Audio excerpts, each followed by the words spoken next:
মানে যা গরম পড়েছে কিছু বলার নেই। মশাও এত রক্ত চষে না যত এবারকার গরম জল চুষছে। গরম পড়লে ঘাম বেরোয়, এটাই স্বাভাবিক, সবাই জানি আমরা। কিন্তু এবারকার গরম ভাই, ঘাম বেরোনোর আগে তো ভাপ হয়ে যাচ্ছে, এত গরম। সালা এসিতে যতক্ষণ থাকছি ঠান্ডা থাকছি, কিন্তু 44-45 ডিগ্রি সেলসিয়াসে এসিও কাঁই কাঁই করে কাঁদছে মনে হয়।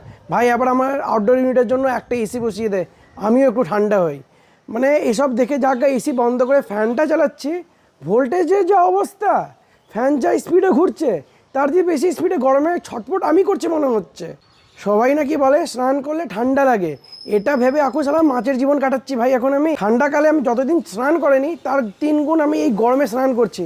তাও ঠাকুরের কি মানে মার, সালা গিজার অন করলে কারেন্টে এত গরম হয় না, যতই সালা এই গরমের ট্যাঙ্কির জল গরম হয়ে যাচ্ছে। মানে এই চক্করে আমি খাবার ছেড়ে দিয়েছি ভাই। খেলে পটি পাবে, পটি করতে গেলেই তো গরম জল আমার তান্দুরি টোস্ট হয়ে যাবো আমি ধুতে গেলে।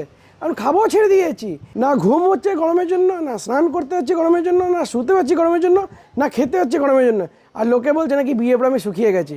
ওইটা ঠিক কি বউ আমার রক্ত চুষছিল, কিন্তু রক্ত মতো তো জল থাকে, ওটা তো গরম টেনে নিচ্ছে।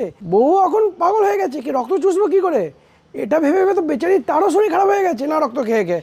এবার আমি বুঝে উঠতে পারছি না আমি করবোটা কি এই গরমে। আমি এবার এই বউকে শান্তি দিতে পারছি না, আমি নিজে শান্তি হতে পারছি।